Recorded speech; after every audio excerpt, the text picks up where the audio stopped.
Welcome to the booksbybethel.com Authors Corner podcast, where we explore the diverse voices of the Bahamas and the West Indies.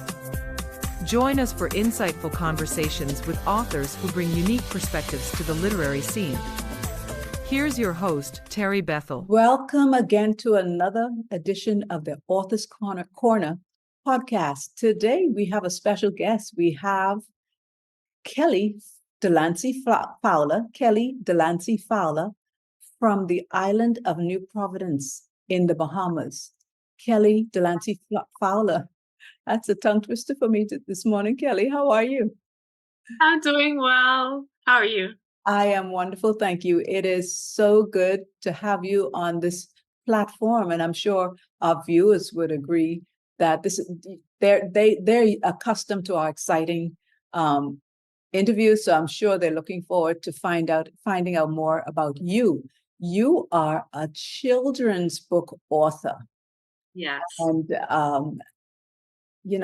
that's where I started initially in poetry, but then I went into writing children's books because we had two boys, just like you have two boys, and we wanted more reading material for them. But tell our readers, our viewers, a little about yourself and what got you on this journey, Kelly.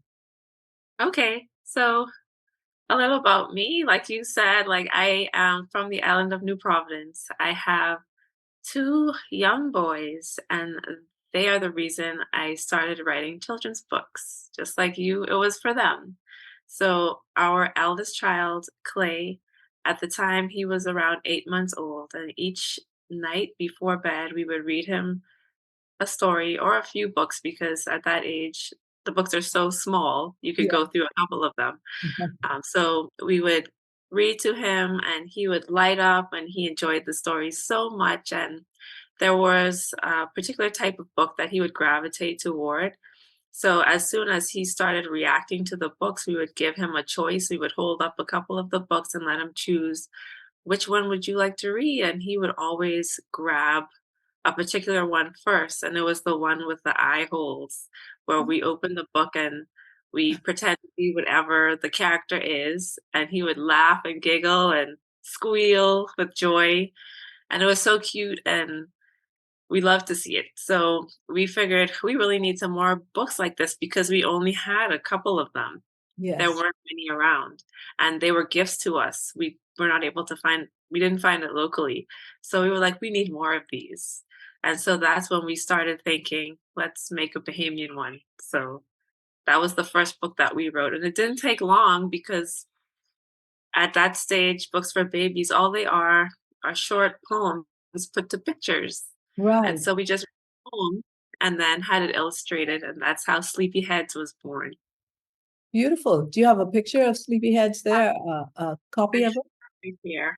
Y- This is There you Sleepyhead. go. And there's the one with the I hope, yeah. So you get to it and you become the animals. So they're many of our native Bahamian animals. They're going to bed in their respective habitats. So once you open the book, you get to see them starting with the sunshine. Oh, that's beautiful. Yeah. So you have the abaco parrot, the iguana, the blue marlin, even a conch in there going to bed. So that is really you're not just entertaining him, but you're teaching him from early. Yes. Yeah, it's about the world around him, his own environment, because the other books that we had, they were based on North American environments and things like animals you would not see in your own environment. So we wanted him to think about his own home and appreciate the animals that we have here and things you can actually go to, like Adastra Gardens or the beach and see. So, yeah. Culturally relevant books. That is fantastic to have at his age. And what age group do your books start at? They start at 8 months. We put 8 months on it just because that's when he started reacting to books like that. Right. Yeah. We tried to make it educational too. So one of the ways that we did that is by adding a QR code at the bottom here on the back. Right. So parent or adult reader can scan the book with their phone and then it'll take them to a web page that will have fun facts about the animals in the book and also videos where they can see the animals in real life in their habitat. So you'll see a video of an abaco parrot actually nesting in a hole in the ground because that's where they nest. Uh-huh. Um, so that's kind of unusual because typical parrots, they nest in trees or Right. birds. Ours, the abaco parrot does not. So he's actually going into a hole in the ground. So I think kids might enjoy actually seeing that in real life. I think that's fantastic, Kelly. I did not know that. Um, do you have your books for sale on that web page too? That web page, no, but it will direct you to where you can find the books. So Okay. our social media handles are on there. What is the name of that website? It's findinghomebahamas.com. There you go. Well, you've heard it from her, Kelly Delancy Fowler. And you said, Kelly, you have several of you and your husband. And did you also put Clay as one of the authors? Oh, but of course, it's his book. Would There not you exist go. without him. Yes, and we told him as we were creating it, even though he was small, he was a part of the process from like the mock-ups. We showed it to him and we were like, "Hey, what do you think of this?" And of course, he would just smile or laugh, and but Yeah, that was fun. To the final product, and his yes. name is on. He's one of the authors. Mhm. Wow, what a treat. What an encouraging story for other parents. Like I said, we went through the same thing. We wanted specific things to teach our children. Um, and you did the same thing. But it's overflowing in the lives of others who want that and who want culturally relevant material for their children. I would imagine, Kelly, that this book would be a hit in our preschools, kindergartens. I would imagine our kindergartens would rush to get copies of these books. If they haven't, please do, please do get your copy. Even if you're just going to read it, daycares should love that book. Anyway, that is the first book, and you have several other books that you've written.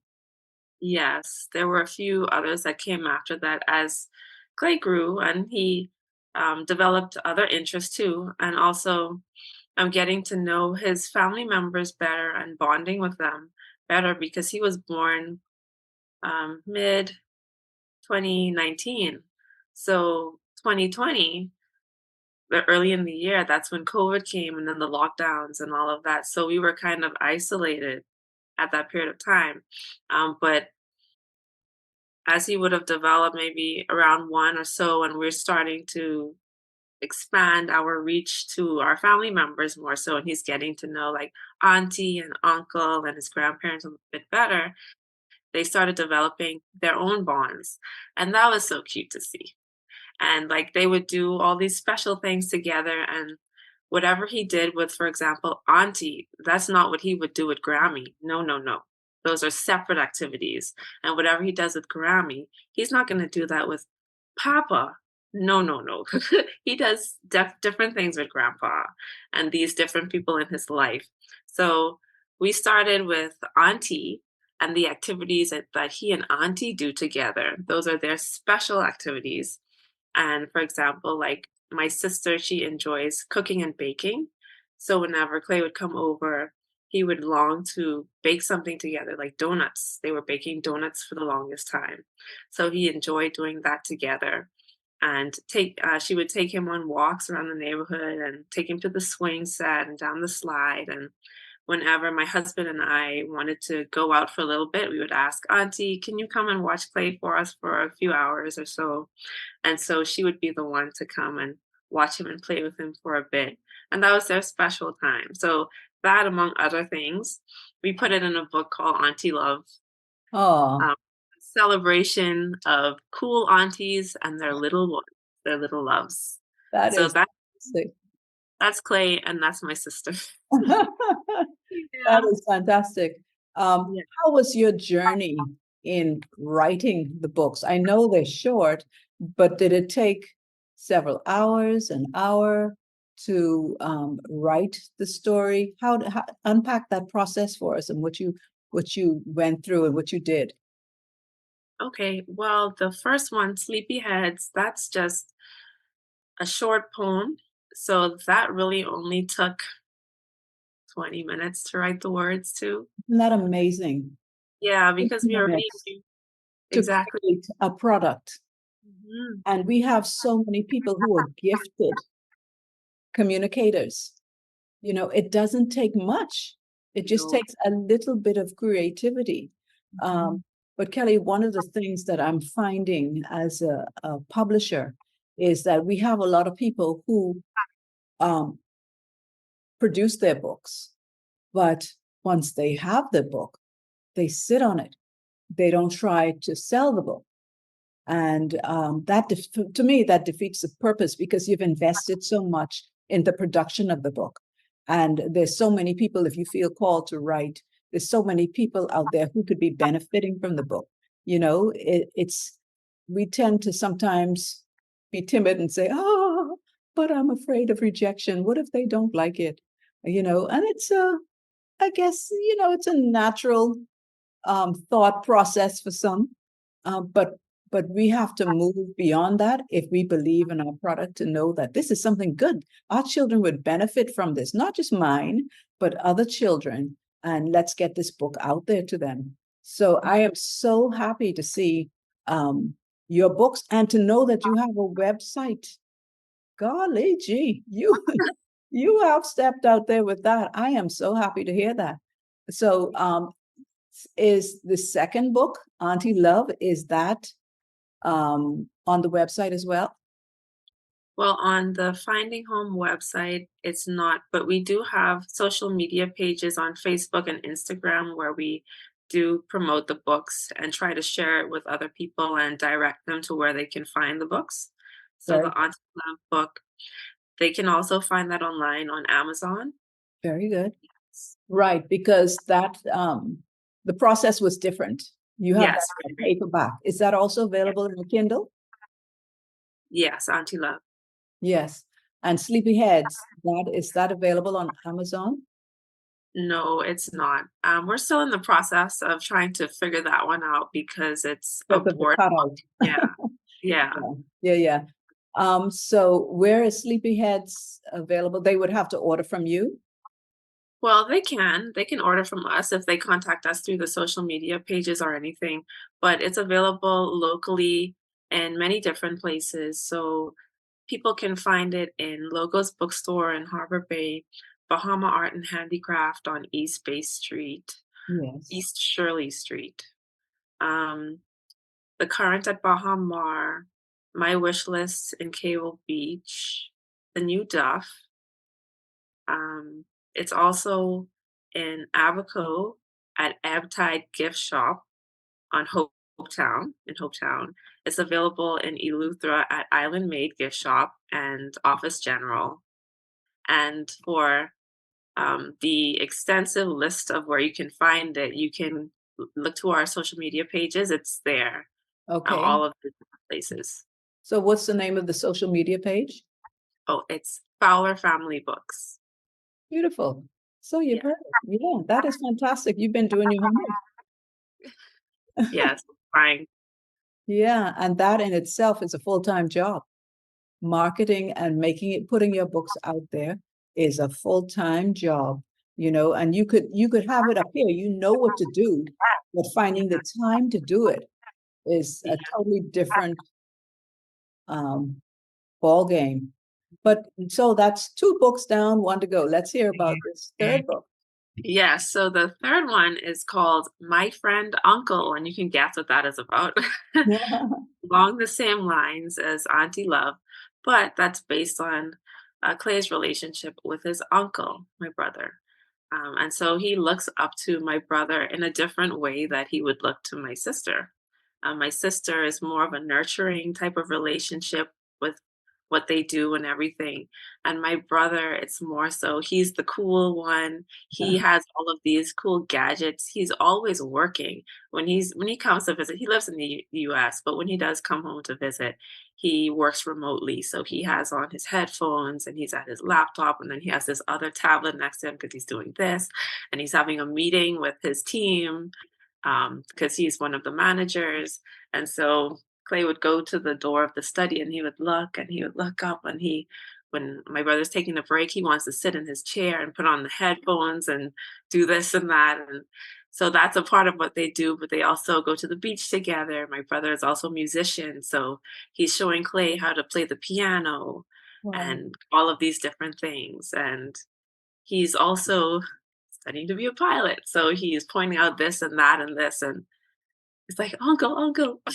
Oh, Yeah. Uncle, my So hero. that's yeah, exactly. So that's his one of his friends, one of his best friends. So that's what that book is all about. And there's nothing particularly special about Clay's uncle. That's just what uncles do. And Yeah, that's just what uncles are to their nephews. They're that cool guy that's yeah, always doing something, and loves their nephews and nieces and godchildren in a special way. right. And that's what that is celebrating, that bond that uncles have with their nieces and nephews and godchildren who look up to them as their friend and family. Oh, but you know, I think I smell two more books coming because if you don't do one for Grammy and Grandpa, you're in trouble. That was the initial thought. So probably down the line. Right. And you said this one about Uncle is available on Amazon and they can find you on social media. Yes, Um, that's great because the good thing about Amazon, is it in a Kindle as well? it is. Okay, that's great because you can always have that on a device for a child as well for bedtime stories. Yes. So, did you ever see yourself as an author before having Clay? No. Nope. I didn't. Isn't that, and life has its twists and turns. Do It you sure. see yourself um, writing outside any other genre? Outside the children's genre, any stories? Maybe as Clay grows and you need preteen books, or do you have that in mind, or you just focusing on this Well, time of life? well, right now I'm open to it because I did not expect for this to happen in the first place. So I'm very open to whatever the Lord leads us into. Um, I recently I've been speaking with Clay about fables because when we put him to bed, we do read from something called a book of virtues, and within the book of virtues, it's teaching the child these different character virtues, and it has little short stories like Aesop's fables. All of those are in there, and we've talked about what a fable is and a story with a lesson. And sometimes we discuss like, is there a lesson that you think that you can write about? Can you write a story? Can you write a fable? Maybe Mm, you should try it one day. So yes, I wouldn't be surprised if he actually does, and that becomes something. yes, Yeah. yes. I don't think it's ever too early to learn how to read and write and to even publish. Mhm. Like told somebody in another interview, our youngest published author was 16 years old and his book was phenomenal. Wow. And he just published his third book at the age of 19 and exquisite writing. So, with starting Clay off so early and it becomes easier with your baby because now you've already gone through that template. Yes, that's true. you know wow, this is amazing. um so you said it was a simple process with the writing, 20 minutes for the first book at least. uh, Yes. and when it flows, it wasn't a fight, it just flowed. And so you Right. knew that this is going to be something that is impactful. Those books that you have to fight with and Some people say, well, I have writer's block. And some people can actually have writer's block just for a paragraph because they're not really inspired, they're not connected to it. But you didn't experience that. But how did you go about deciding what images, the images you wanted, the artwork you wanted to put in your books? Well, yeah, so when I sat down one night and started to write out this book, I just chose initially which animals I wanted to include. And I wanted them to be Bahamian. So I just thought, okay, what are our most Bahamian animals? Of course, the flamingo, the blue mar are national symbols. So I Yeah, included all of them. And then I wanted animals that were colorful because it would make the book right. I think Yeah, that's what kids like. That's what we all like, something that yeah. appeals to our eyes. And so that's why I chose like the iguana and all of those nice bright colored animals. So I listed the animals I wanted to include, and then I just started writing the poem about them going to sleep. Where do they sleep and where do they live? And and that was the process. And then I wanted it to have a beginning, a middle, and an end, just like Right. anything that you write. So how does it start? It begins with that day ending because they're going to bed. And then how does it end? They are asleep. Yeah, it was very simple process for that because, kids are simple and they enjoy simplicity, and so do we as adults. Yeah, yeah.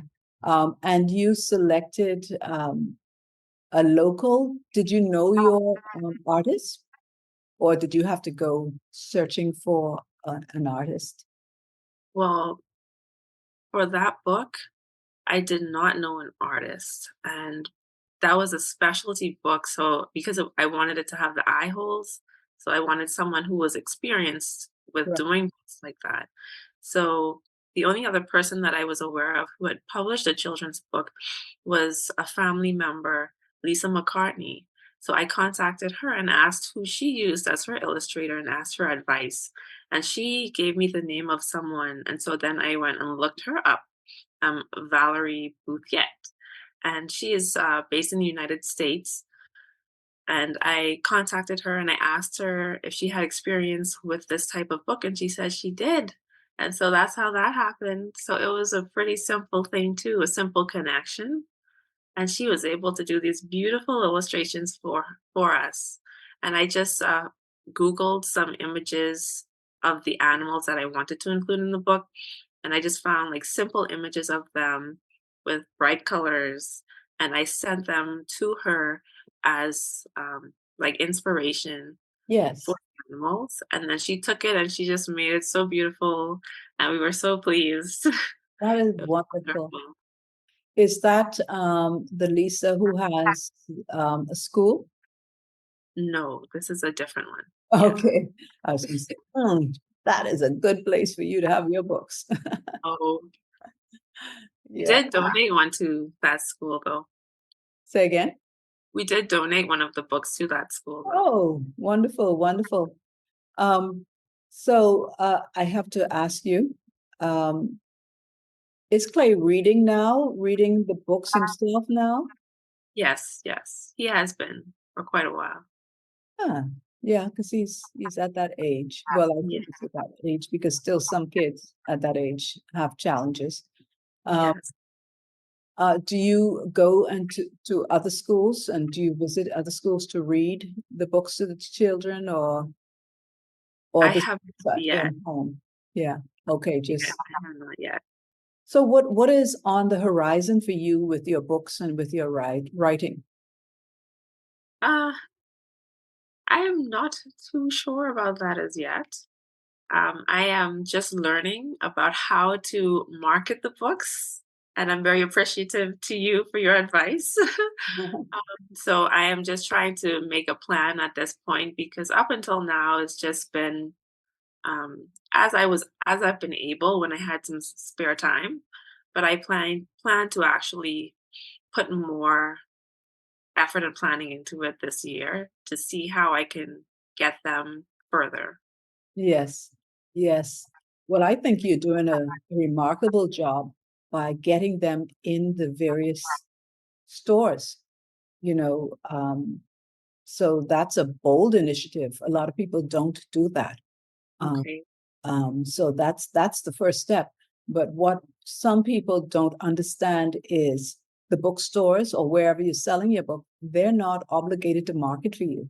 They're not going to take their time or money to push your book. So even though you have that um, real estate that they've afforded you, they require you, or if you want your books to sell, you actually have to push the book and then say it is available at Logos Bookstore, Island Made, Office General. So you have to be the wind behind those books, getting out there. So it's not just putting it on your website or on your social media, but it's always the continuous flow of pushing it out, Yeah. making it available. And your hands are full because you have recently become a full-time stay-at-home mom, which is Yeah. so rewarding, but also Oh, tiring. yes. Yes. It is, man. Yeah, homeschooling, it is a lot of work, man. It's a not just like labor, but emotionally, because the stakes are high. I care about my children and I want them to learn right from wrong. And above the academics, I want them to have character. And Yes. instilling character in children is not always that easy. It takes a lot of patience and a lot of repetition. Yeah, a lot of prayer. It's like without the Lord, where would we be? Yeah. Yeah. I think part of the beauty of it, though, is I think some people are just cut out for it. And you, I think, are one of those because your temperament is like, ooh, you're so even, you know. You might have moments where you might, yeah, but you you give off that aura of being even toned, and I used to tell my husband, I have not been called. People always ask me, "Are you a teacher?"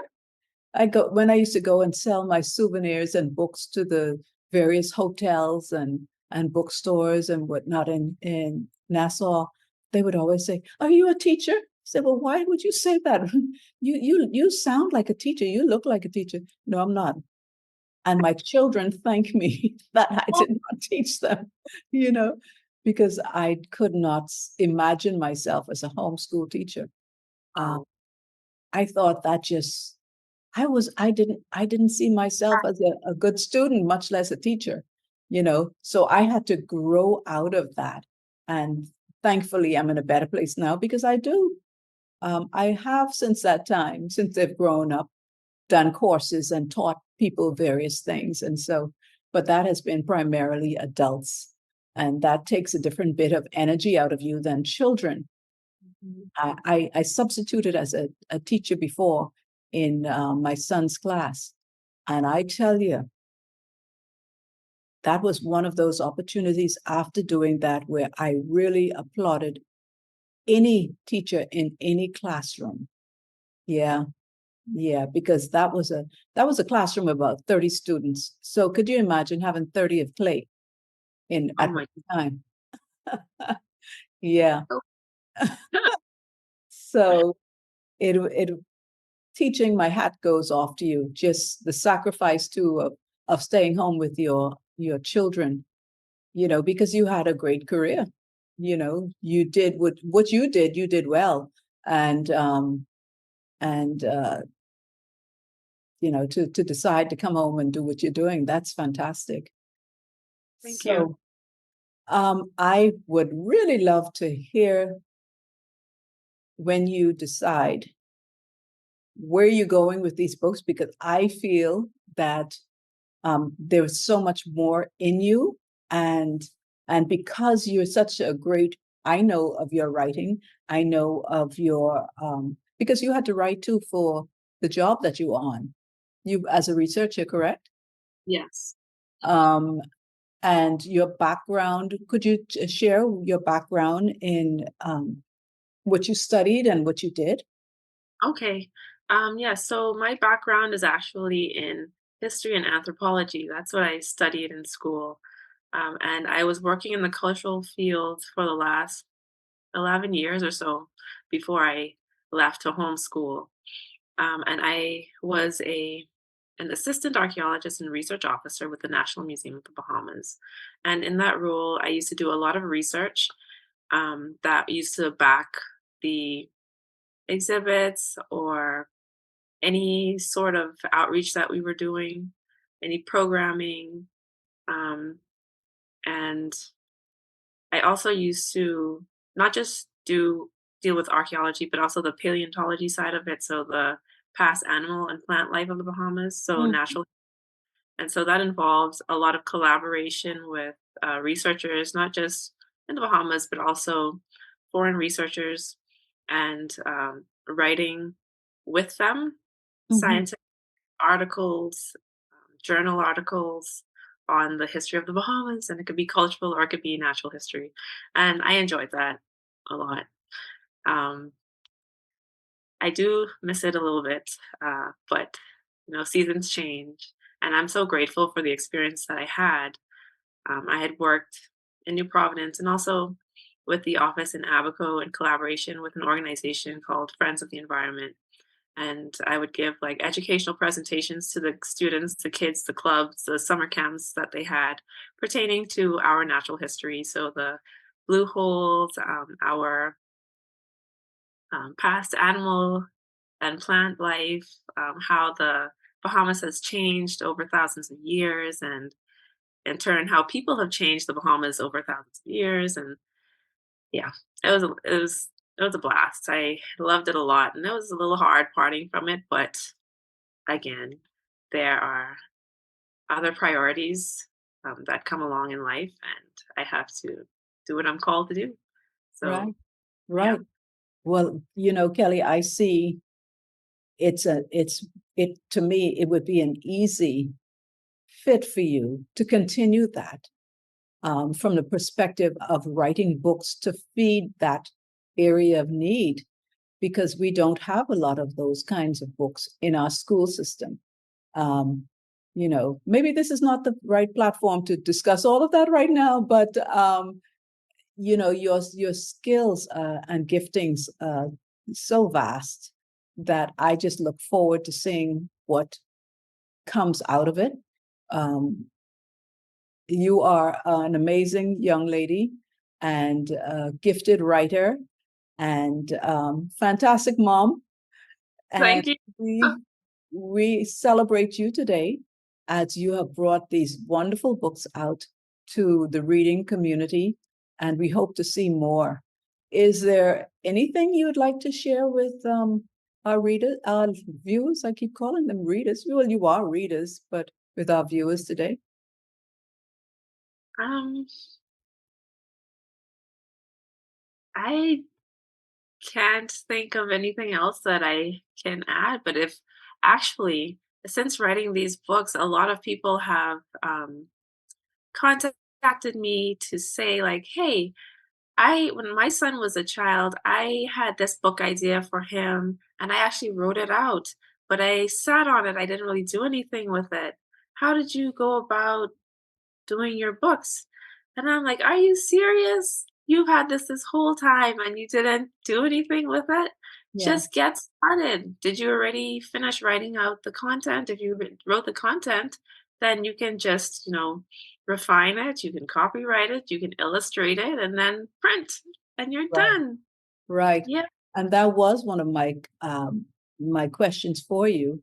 What advice you would give to aspiring writers? Because there are so many people. You'd be amazed if you went around the grocery store and asked people, "Have you ever thought of writing a book?" You would probably find maybe 50% of those people say, "I did give it a thought. I Mhm. have a story to tell. I came through this, or my mom did that, and." There's so many stories in us to be told, but sadly, a lot of us leave this earth with those stories still in us. And I think stories should be told because they are to enhance the world around us. You know, sometimes we want to fix the world all the way out there and do this and that. But if we start like you did with the world around us, we can impact the world. And so you started with clay, and now your baby, and that circle just gets larger and larger. So if we can just impact the world around us and then just let that ripple out, you'll be surprised how we can make a difference in our community, because we're seeing so much unrest in our community and in our homes, and it's because we don't have people who are committed to what you're trying to do with your children. You know, taking the time to invest in them, taking the time to ensure that they're reading the right kinds of materials. You know, we have, sad to say, we have so many people who recognize evil, but they say it's only a book and they allow their children to read it, you know, and when there's so many positive alternatives out there. So I just want to encourage those people who cannot write to at least secure copies of books of those who are writing, so that our children could be positively influenced and their lives could be impacted and they could be healthy individuals when they grow up. And so that we don't have to deal with these drive-by shootings or burglaries, because we can impact them with their characters, with their character, with their self-esteem, their values. Like what you're saying is, it is work, but you're making that work so much easier by the writings that you're doing. And if all of us would come together, those of us who are writers and of family-friendly books, if we would all take our responsibility seriously and write and not sit on it, but market our books and get them out there. Even if you got to do like one of my authors did, one of the authors I published, she felt called to write a book, but she didn't feel called to sell it. She said, no, I am giving these books out. And so she published, I think she printed initially about 100 books, and then she increased it. And she would just give them. I think she actually gifted us about 100 of those books to put in a local library. We were doing an initiative on the island of Eleuthera to get Bahamian books in just about every island on Eleuthera, Spanish Wells, and Harbor Island. And so we wanted family-friendly content, and the response was phenomenal. We got hundreds of books donated by Bahamian authors, new books, and we were able to put it into the libraries, because we want to see our children reading and falling in love with reading, improving their reading so they could improve their writing and their communication, because that is so important. It improves their values, their self-worth. And if we can get them started early, then perhaps it would affect them in how they choose their careers and their educational opportunities, so that they wouldn't have to sit on the blocks, and they wouldn't feel that in order to eat or to buy this pair of tennis that they want, that they have to go and burglarize somebody or break it, do things that are illegal, Right. drugs. If we can start it, this is how powerful reading and writing is. If we can start with our children while they're young, we can influence and impact a whole generation in our country and around the world. And it starts with us, and we have started. And so thank you for what you're doing. You started with a little seed, and as you begin to market it even more, I'm sure it's going to flourish. So thank you, Kelly. Kelly Delancy Fowler. Sorry, Kelly. Fowler. Um, Thank you so much for what you're doing and for being on the platform today. Thank you so much for your invitation, for having me. And I totally agree with all that you just said. And that is so important because that was part of the reason why we felt it was so important to put Clay's name on the book.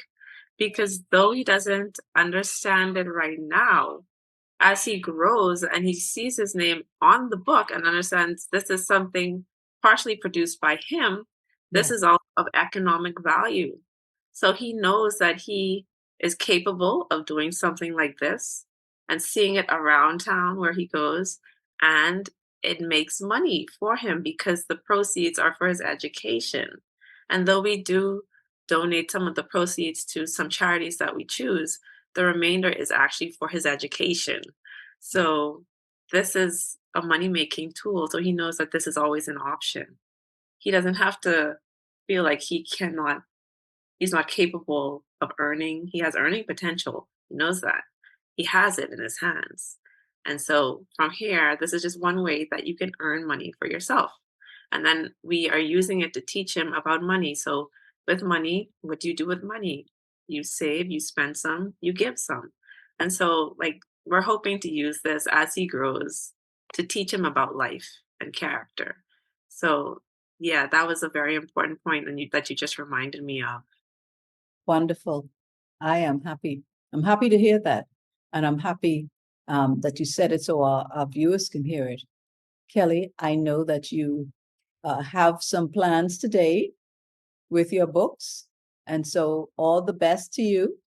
Thank And you. we'll see you perhaps when the next book comes out. I'm sure it's going to be pretty soon. Okay. Thank you. Thank you for joining us today. Thank you for having me. My pleasure. Bye.